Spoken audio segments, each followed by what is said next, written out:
team. Hey there, this is Malorian, and this is the Orc Tactical team. And today's question comes from a viewer and fellow YouTuber, Materium. And his question is, hey Malorian, these stone throwers, what's the best way to use them to usually get the most out of them? And this is a very good question because this is one of these things that's a real toolbox that can do a lot of different things for you. And you have to always kind of ask, like, what's really the best thing to use here? Well, let's first go across and talk about the different tools it really has. First off, you can be using this thing to be hitting blocks. Now, of course, your best target for these blocks is going to be something where they're the smallest base, so between like the 20 and the 25, you'd rather be just the 20, low toughness, low armor, right? So something like L's where they're really expensive, but they're on the small base, only toughness 3, usually like a 5+ armor. These are fantastic for shooting the stone throwers at because you're going to be hitting lots of guys, wounding lots of guys, and then killing lots of guys.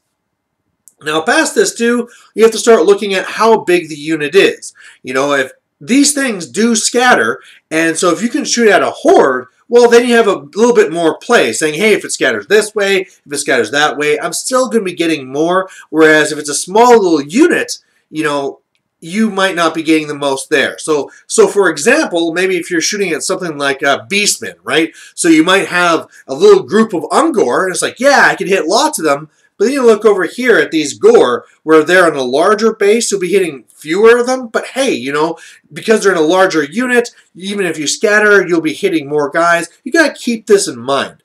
Now, with that, stone throwers have a very bad time of actually trying to decide how many models they hit. I mean, if you're one of these guys who's on the internet and you printed off a template, or you know the number that, oh, if this hits on a 20 mil base, I'm going to hit this many models.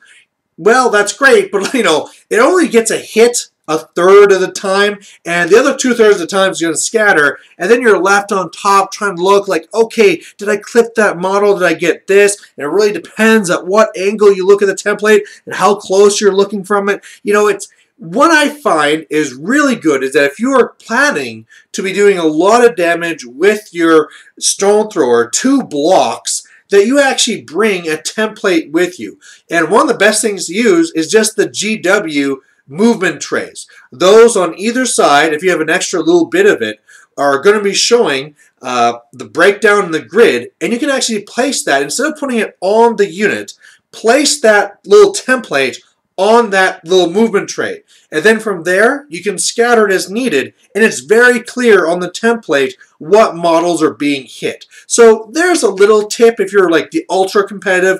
I mean, otherwise it's like, you know, if you get off like, oh, whatever, I'll hit, you know, 15 guys rather than 17, it's not going to make a huge deal. But I would say for those tournament players who really want to make sure they get most out of it, that you use those templates. Plus, it just takes those arguments out of it, right? You say like, oh, I hit this many, and they're like, oh, no, you only hit this many. So that could be a very easy way out of this.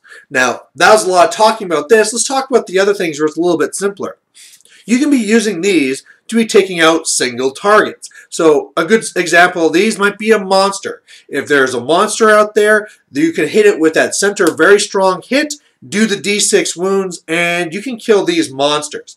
Now, of course, the larger the base you have, the better the chance you have of hitting it. So, for example, if I'm shooting this at a Vargulf, which is a pretty small footprint, I have to keep in mind that if I scatter, I might just get a partial, or I might miss it completely. Whereas on the other side, if I'm trying to shoot something like an Arachnarok, well, I can scatter a good amount, and I'm still going to hit this thing. So when you're trying to figure out those probabilities, you have to keep those in your mind. But we're going to talk about target priority at the end. But the biggest thing to remember again is that only a third of the time will you get a hit. And then past that, you have to think of how much it's actually going to scatter. The next one you can think of is taking out something like a War Machine. A War Machine is always going to be a small footprint, but hey, if you hit this thing, it only has 3 wounds. So as opposed to monsters who will have 5 or 6 or 8 if it's a Ragnarok, you'll know if you go after this War Machine, you have a pretty good chance of destroying it. Even then, you have to remember those numbers, right? Trying to hit that War Machine, it's only going to hit a third of the time, otherwise it's going to scatter. And even when you hit, and even when you wound, typically on a 3-wound war machine, that means only half the time you're actually going to destroy it. So you got to keep that in mind there too. Here's another thing that can be really good for, is that since you have that little small template inside the big template saying, hey, this circle is strength 3 and this little dot in the center is a stronger hit, you can actually use that to character snipe. So if you have a block somewhere, you can put on top of that character and say, hey, I'm going to be forcing him to take a look out, sir, and meanwhile I'll be hitting guys as well around them. This can also be worked really well with other war machines and other shooting, where if you have this stone thrower, hold on to it, because if you can do your other shooting into this unit, you can reduce it to less than 5 rank and file, and then just character snipe and say like, hey, no lookout, sir, for you. It's so strong, you're probably not getting an armor. And again, I mean, you're looking at just 2 or 3 wounds on most characters, and bam, your stone thrower can kill those guys pretty easily. So another big thing to keep in mind. Another tool you have in your arsenal is actually just shooting it at buildings. Whenever you're shooting at buildings and you hit them with a template, you hit it D6 times. And because it's under the center of that template, it's getting the strongest hit. So it actually does very well against things in buildings. Whereas if I was trying to hit this unit here outside, well, you know, I'm only going to get the one stronger hit and then lots of weaker hits that might scatter, so who knows what number I get. But when I'm shooting at buildings, buildings are fairly large, so even if I scatter, I'm still going to get a direct hit with that center template, and then I'm going to be getting D6 guys at that big strength, right? So killing on 2 pluses, allowing no armor saves.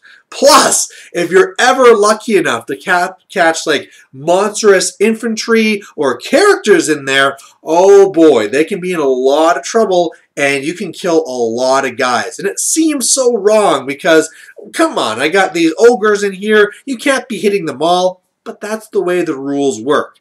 So really, these are the biggest things that you have as your tools. So either hitting your blocks, either going for the monsters, going for the war machines, character sniping, or going for buildings. And at any one time, you have to kind of decide what's going to be the best thing for me to shoot at.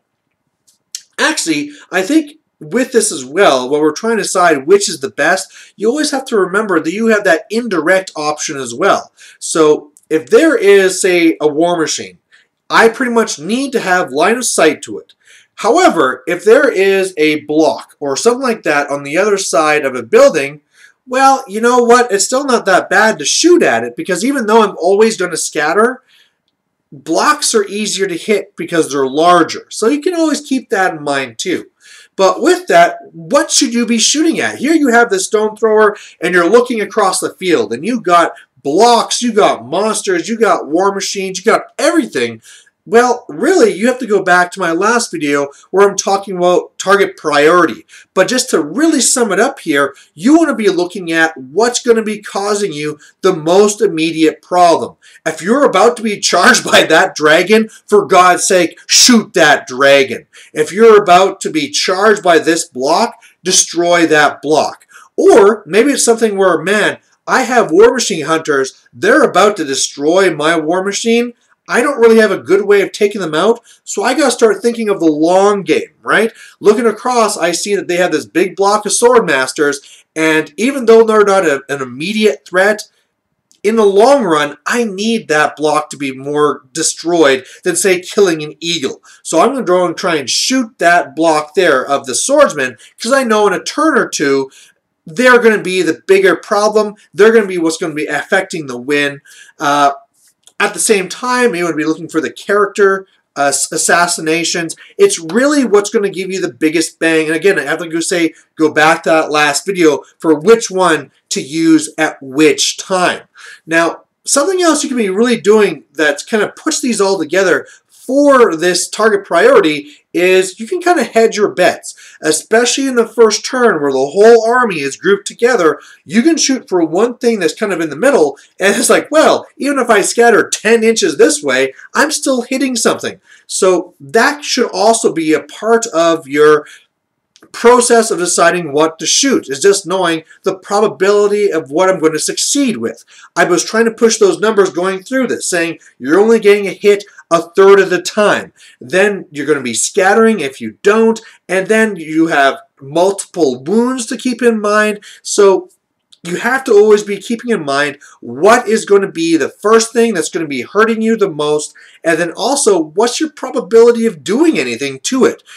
For example, maybe you are about to be charged by the flying lord on the disc from the Warriors of Chaos, and really, even though you could shoot him, your odds of doing anything to him is almost nothing, right? I'm going to go after him. It's probably going to scatter. Even if I hit him, he's probably going to ward save it. And even if I do get past the ward save, it's only like a 50-50 whether I'll kill the guy anyway. So with that, I'm going to be shooting something else. So really what I'm hoping I'm going to give you from this video is knowing all the different options you have, and then from that, you can then be using them to a greater effect. I mean, a lot of people will just use these war machines in a singular way. Every single game, they're using them just to shoot out monsters, just to be hitting blocks, but really it's those who know all their options that get the most out of them. And maybe if you're a person who uses lots of stone throwers, actually challenge yourself to almost do like a Pokemon challenge and try and collect them all, right? Say, you know what?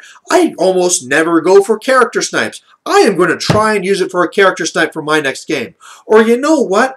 I have never actually used this against a building. I am going to now look out, and whenever somebody enters a building, I'm going to try this out and look at the damage it does. And that's probably going to be the best way to experience so you know what to use. But either way, a great question, and we'll catch you later. Bye.